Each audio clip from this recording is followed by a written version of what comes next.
अगर कंगना को ऐसा लगता है कि 2014 में आजादी मिली तो कम से कम उनके मुताबिक मोदी जी उनके पथ प्रदर्शक हुए, तो क्या कंगना को प्रधानमंत्री से ही कुछ सीख नहीं लेना चाहिए? जरा सुनिए गांधी के प्रति मोदी जी का सम्मान कुछ पुराने बयानों के तहत।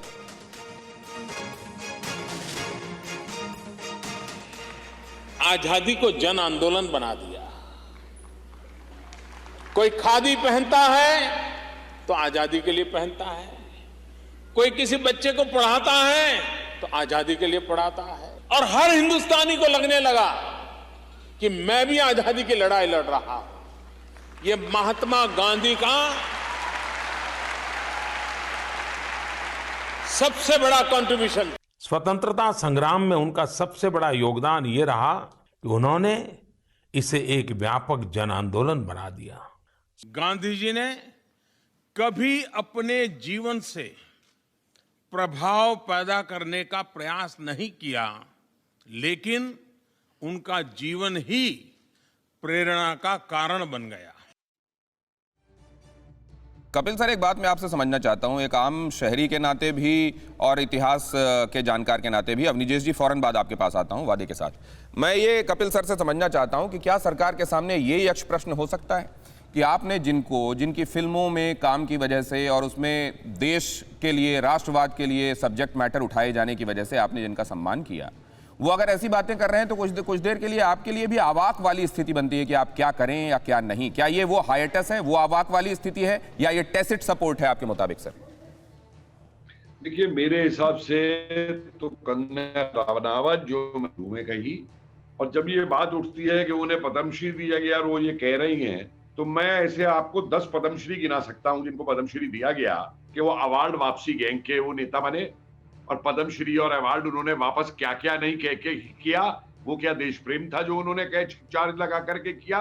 इसलिए इस बहस में ना जाइए दिनेश जी, तो बहुत अच्छा रहेगा। मैं ये भी पूछना चाहता हूं, कुछ लोग कानून और उसकी देशद्रोह की दुहाई दे रहे थे कि जिस देश के अंदर एक प्रजातंत्र में चुनी हुई सरकार और उसके चुने हुए प्रधानमंत्री, उसको हटाने के लिए एक कांग्रेस का मंत्री पाकिस्तान से जाकर के मदद मांगता है, क्या वो देशद्रोह नहीं है? क्या जो ये धर्म की अभी एक व्याख्या कर रहे थे कि हिंदू धर्म क्या है, प्रेम, सद्भावना, और वो उस धर्म की तुलना बोको हराम और आईएसआई से करने वाला, क्या वो देशद्रोह नहीं है? मैं राजनीतिक डिबेट में नहीं जाना चाहता था, और आज मैं एक बहुत बड़ा सवाल उठा रहा हूं जो मैं पहले भी उठा चुका हूं। कहिए, आपको सारे डॉक्यूमेंट दिखा दूंगा श्रीमान जी। तो बोला तो इन्होंने कि सलमान खुर्शीद की निजी राय है। अरे सलमान खुर्शीद की निजी राय बता तो दिया कांग्रेस ने उसको। 42 जून 1948 का लंदन गजट उठाइए। उस दिन जो है भारत का राजा जो अंग्रेज जॉर्ज 6 था, उसने भारत का राज छोड़ा था। अप्रैल का चिट्ठी उठाइए नेहरू की राजगोपालाचारी को दोबारा गवर्नर जनरल बनाने के लिए। His majesty's ministers in Indian dominion seek your permission to appoint him. ये क्या था? इसलिए मेरे से देखिए, मैं बार बार ये नहीं तो सर बताइए ना, इसको एलैबोरेट करिए ना सर, थोड़ा आसान शब्दों में समझाइए। क्या वाकई आजादी नहीं थी? मैं आसान शब्दों में समझा रहा हूं कि 15 अगस्त 1947 के दिन भारत को डोमिनियन स्टेटस मिला था कॉमनवेल्थ के अंडर में। ट्रांसफर ऑफ पावर हुआ था।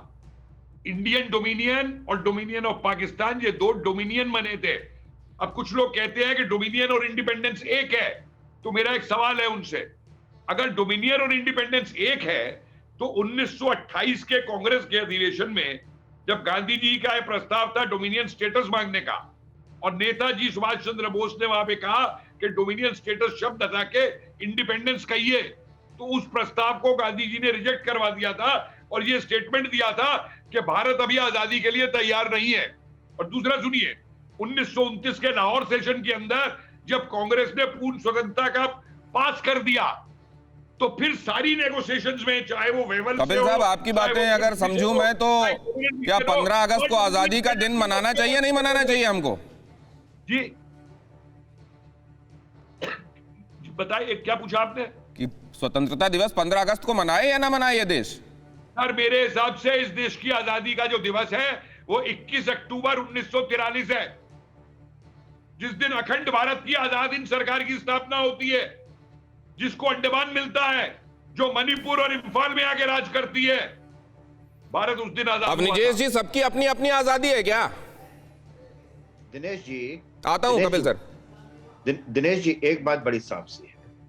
मैं एक सवाल आपसे जानना चाहता हूं। आपने कहा कि फूट डालो राजू करो की नीति तो अंग्रेजों की थी, तो हम भी क्या नायकों को कर दें? तो आप ये बताइए कि कूलर वालों को तो हम कुछ नहीं कहें, लेकिन जिसको काले पानी की सजा मिले उसे गद्दार कहें? उसके खिलाफ क्या कार्रवाई होनी चाहिए जिसने सावरकर को गद्दार कहा? उसको आप क्या कहेंगे? आज आप कहें। कंगना रनौत के बारे में कहा देश विरोधी है, देश को तोड़ने वाला है, देश को तोड़ने वाला बयान है, ये सब कुछ है। जिसने सावरकर को गद्दार कहा, जिसने सावरकर को गद्दार कहा, वो देशद्रोही है कि नहीं है? सर, तो अगर वो उधर हो रहा है तो इधर से ये होगा? हाँ जी, उधर से वो हुआ तो इधर से ये होगा? उधर से नहीं। मैं सवाल ये कही नहीं रहा हूं। सवाल ये तो है ही नहीं ना, बिल्कुल भी। सवाल ये कि मैं तो दोनों को कह रहा हूं, मैं किसी इफ एंड बट के साथ नहीं कह रहा हूं। और जहां तक नाथूराम गोडसे की बात है, वो कांग्रेस पार्टी ज्वाइन कर चुके हैं। माला पहनाई गई उनको भोपाल में कमलनाथ के द्वारा, जो नाथूराम गोडसे का मंदिर बनाते थे, बाबूलाल चौरसिया, बाकायदा माला पहनाई गई उनको। जीतू पटवारी इस पर तुरंत कुछ कमेंट करना चाहते हैं। जीतू पटवारी। ये प्रोफेसर साहब और अपने दोनों प्रोफेसर अवस्थी जी, मेरा तो इनसे ये अनुरोध है कि इस भाषा से आप नया देश नहीं बना सकते। मैं तो आपसे उम्र में भी कम है, अनुभव में भी कम हूँ, ज्ञान में भी कम, पर आप जिस तरह की भाषा एज ए प्रोफेसर बोलते हैं, इस तरीके से एक नया भारत, जिसमें भारत, अखंड भारत की हम बात करते हैं, वो भारत तो नहीं बन सकता। वो तो नफरत और घृणा का भारत बन सकता है, झगड़े का, प्यार का भारत तो नहीं बन सकता है। क्या चाहते हैं आप देश से? क्या चाहते हैं? आपको इतनी बड़ा सम्मान प्रोफेसर के, आपने पीएचडी करके इतनी बड़ी डिग्री ली, इतिहासकार है आप, क्या इस तरह के इतिहास से आप देश को नया बना सकते हैं? तो मैं आपके दोनों के ज्ञान को आपकी बात पर जल्दी से कमेंट लेता हूं मैं, और अश्विनी उपाध्याय जी को भी इसमें शामिल करता हूं। आपकी बात पर कपिल जी फौरन कुछ कहना चाहते हैं। एक आधा मिनट उनके पास, आधा मिनट अवनिजेश जी के पास, उसके बाद अश्विनी जी। कपिल जी मुझे दीजिए। दिनेश जी, ये जीतू जी को समझाइए कि आजाद हिंद सरकार जो बनी थी वो बंटवारे की सरकार नहीं थी। सारे मुसलमान थे उसके जनरल, और वो अकेली सरकार थी जिसमें हिंदू और मुसलमान मिलकर के लड़े थे। वो कांग्रेस की तरीके से नहीं थी। और जो आप बंटवारे की बात करते हैं, अंग्रेजों की पॉलिसी थी डिवाइड एंड रूल, कांग्रेस ने पॉलिसी अपनाई 47 के बाद में रूल एंड डिवाइड। ठीक है, ठीक है सर। 30 सेकंड्स ओवर सर, मेरे साथ समय का मामला है सर। मैं जरा अब जाता हूं अवनिजेश जी के पास। मैंने सिर्फ एक बात कही है कि क्या सावरकर को गद्दार कहने से नया भारत बन सकता है, एक बात। और जहां तक मर्सी पिटीशन की बात है, नाभा जेल में नाभा जेल से छूटने के लिए पंडित जवाहरलाल नेहरू ने क्या लिख के दिया था, कभी जीतू पटवारी और बाकी तमाम लोग पढ़ लें और उसके बाद सावरकर को गद्दार कहें। ठीक है, पढ़ लें जरा। अश्विनी जी, मैं ये कह रहा हूं, कानूनन सही काम हो रहा है क्या कंगना की तरफ से, और नहीं तो कब होंगी धाराएं दर्ज? देखिए दीपक जी, दिनेश जी, बहुत स्वाभाविक सी बात है। हमारे आईपीसी में इसके प्रोविजन है, कॉन्स्टिट्यूशन में, कॉन्स्टिट्यूशन कहता है आपको फ्रीडम ऑफ एक्सप्रेशन एब्सोल्यूट नहीं है, आपको एक लिमिट के अंदर बोलना है। लेकिन बात फिर वही आती है, आप जो कुछ बोल रहे हैं वो फैक्चुअली करेक्ट है या इनकरेक्ट? असदुद्दीन ओवैसी कह रहे हैं किसी मुसलमान ने कहा होता तो सेडिशन का केस दर्ज हो जाता, इनको छूट है। इस पर आपकी राय?